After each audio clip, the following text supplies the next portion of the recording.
Hi everyone, I am Jakara Scurry, and today I will be presenting on working with the English language learning population in schools.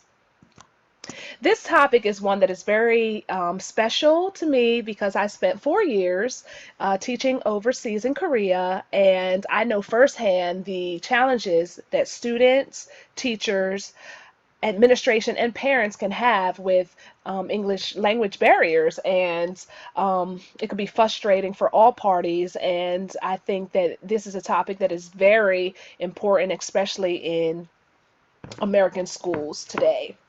So these are just a few of the things that we will be discussing today. We'll take a look at some research and statistics. We'll find out who our English language learners are, some of the challenges they face, and ways that they can be supported in schools. And we'll also take a look at roles of the teachers, counselors, parents, and stakeholders, and also discuss training for potential counselors.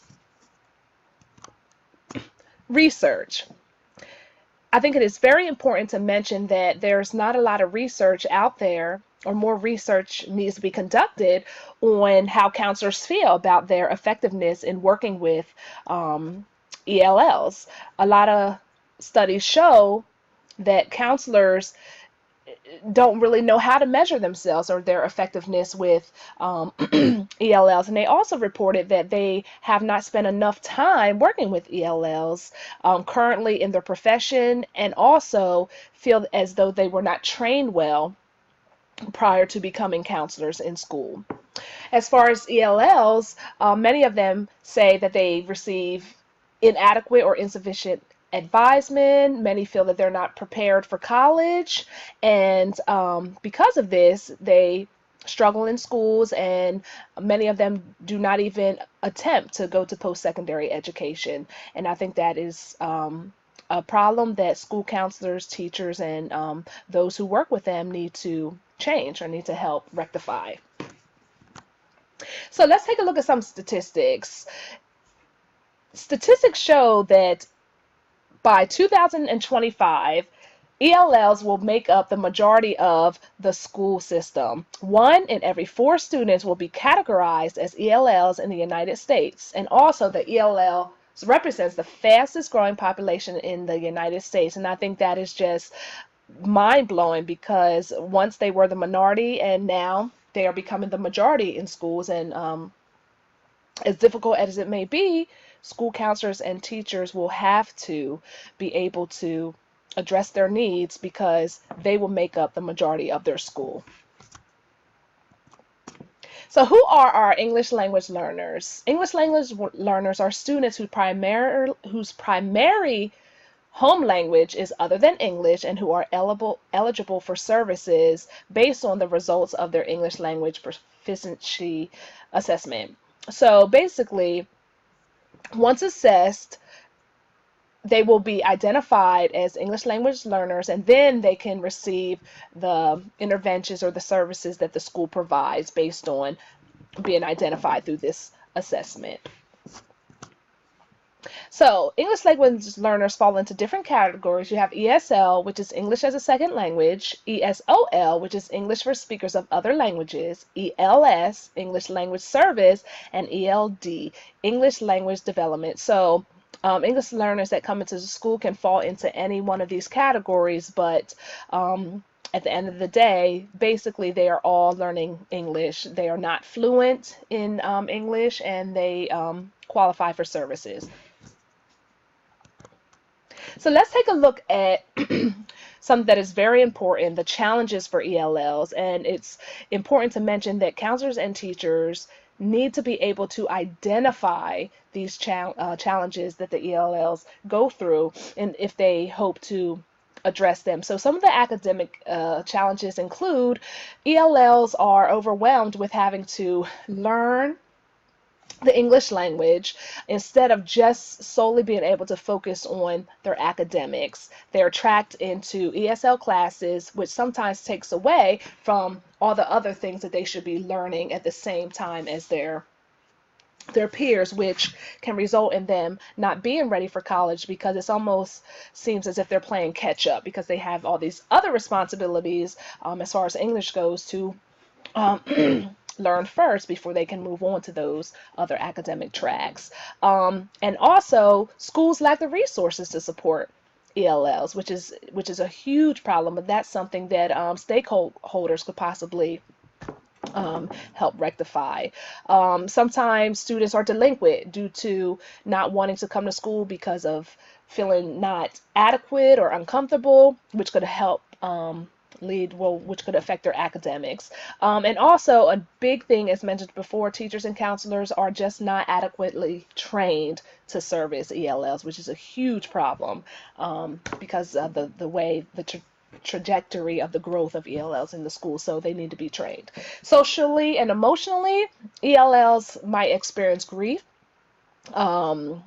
trauma due to moving to a new country or having to leave their families and come here and learn English. It can be very difficult. That transition can be very difficult. So counselors need to make sure that they are supporting that. Also, ELLs don't have a lot of time spent with counselors because they're so busy. So that's challenging for them because they want to spend time with the counselors to discuss these issues, but sometimes they're not able to. And also, feelings of nervousness, overwhelming embarrassment, and depression are also things that challenge ELLs. And as far as career and college, ELLs have reported that they don't feel adequately prepared to attend college. Many of them do not understand the application process here in America, so they don't even know where to start as far as filling out FAFSA and the documents required for colleges, such as personal statements and writing resumes. It could be very challenging for ELLs, especially with poor writing skills. And also, there's a small representation of ELLs in academic advanced placement classes, which could help them get college credit early. So these are just some of the challenges that affect ELLs, and counselors, teachers, administration, and even parents need to understand these in order to better serve them. So one of the tests that is used to identify students as ESL or ELL is the IDEA proficiency test. And this is a test that is offered for pre-K all the way up to 12th grade, and in order to qualify for services, they need to score a certain way on the test in order to receive services. And as you can see in the diagram on the left, the IPT test has different levels, and depending on the grade level, they will get certain tests. For example, grades kindergarten through 6th grade get the IPT 1, and grades 6 through 12 get the IPT test 2. And also, this test is administered individually, not as a group. So as far as academic support, counselors can support ELLs in many different ways, and the most important way is to look at data, because in order to see how the students are doing and to track their growth, data is number one. And data also helps counselors determine where to place the students in classes. Another easy thing to help ELLs is to implement bell schedules.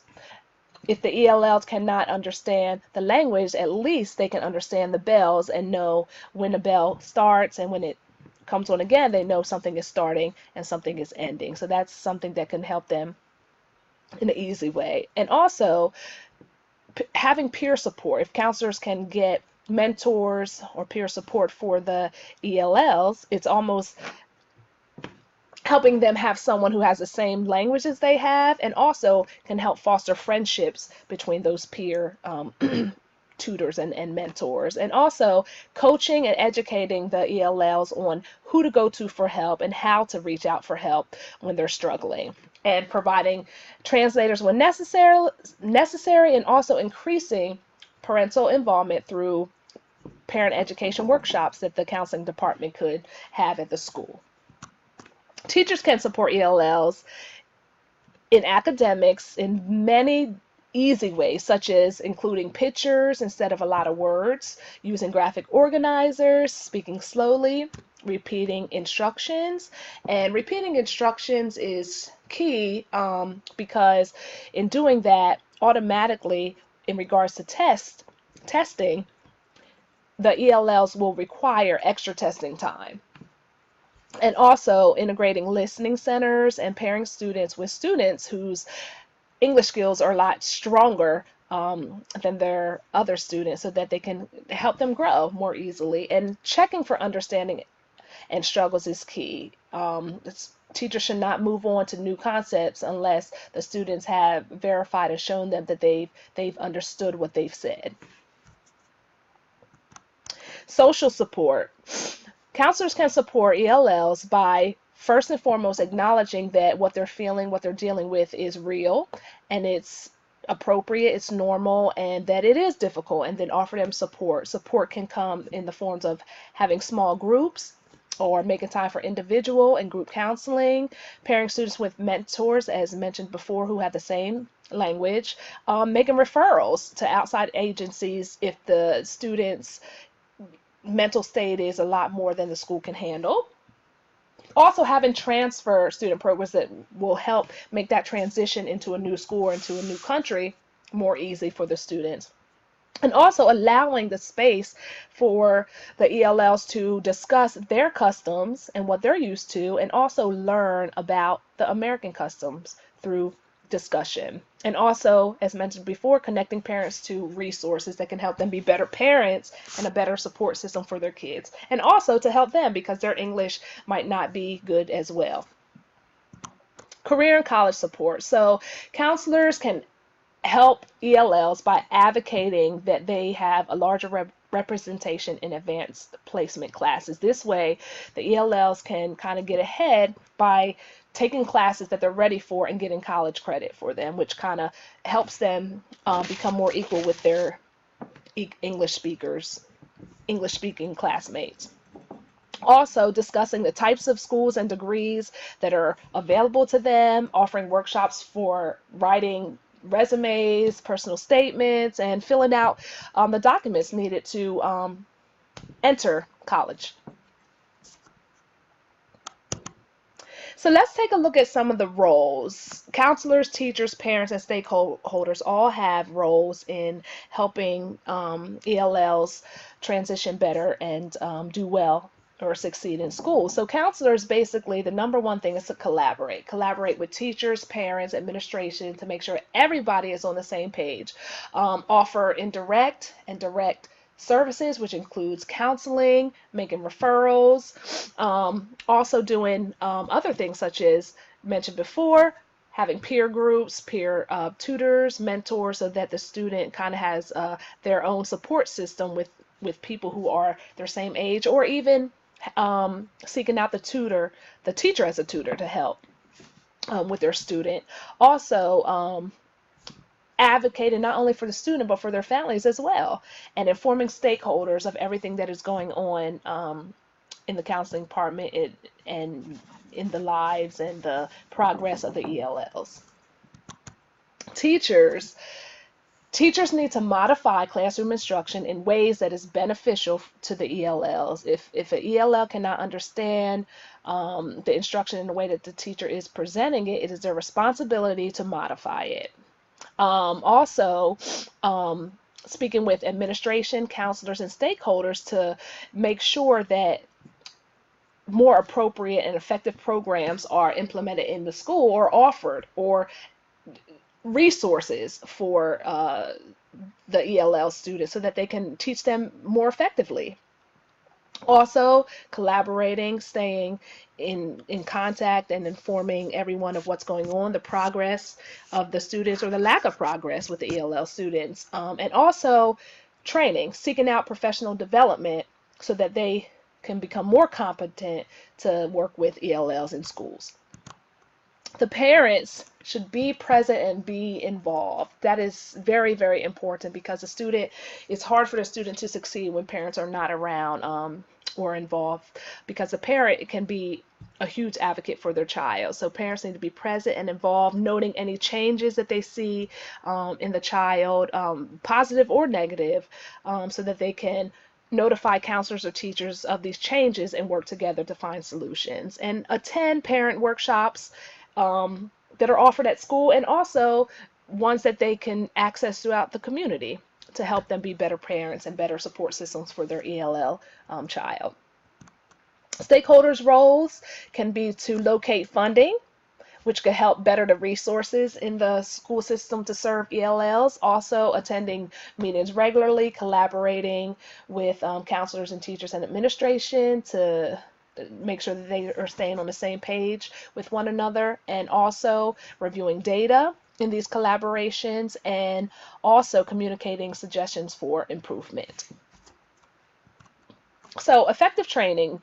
Research has said that counselors and teachers do not feel that they are properly trained when they're in graduate school or undergraduate to serve ELL. So some effective training strategies would be to having counselors in programs where they have to experience interactions with ELLs, more hands-on learning. If they're in their practicum, have them work with ELL students, do readings on ELL curriculums or what have you, so that they can feel more competent once leaving graduate school in working with ELLs. Having discussions that centers around multicultural training and ELLs, how to work with them, how to support them, is what's going to help them. And also just reading relevant literature and theoretical orientations that are more geared towards or appropriate for ELLs would be very helpful to train counselors and teachers effectively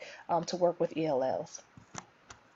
So the American School Counseling Association believes that if counselors do not take action to assess the academic experience of ELLs, they risk not giving due diligence toward the ethical standards of the professional counselors, of the counseling professions, excuse me. So what does this mean? This means that we as counselors have an ethical responsibility to make sure that we are assessing our ELL students and doing everything that we can to support them in schools. If not, we are not doing what we set out to do or what we should be doing as ethical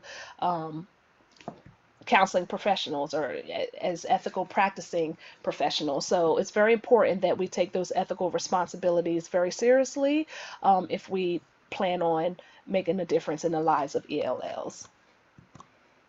So these are some resources that I have included here that you can access. The first one, we have ESL conversation activities that will help students. They can go to this link, or you can help them navigate through this link and find exercises where they can practice their conversational skills, which could be very beneficial. Also, 50 links of resources for supporting the English learner. It has many different things. There's books there, there's strategies for teaching ELLs, and some links that English language learner can use for themselves. And then we have some elementary websites for the English language learner that are more geared towards those who are in 5th grade and below, which can be very helpful. And also partnering with families and communities is another resource that is here, which is very important because the ELL students in our schools are not only affected by what's going on in the school system, but also within their families and communities. So this is a very good resource. And the last one is Strategies for Success with English Learners. This is a good book for teachers so that they can better learn more effective strategies to work with English language learners in the classroom, which is key because that's where most of their time during the day is spent in classrooms. So these are just some of my references. And does anyone have any questions? Okay, well, if there aren't any questions, I just want to thank you for being here today for my presentation. And yeah, so I hope that you were able to take some things away from this presentation today that can help you in working with English language learners in schools. And thank you so much.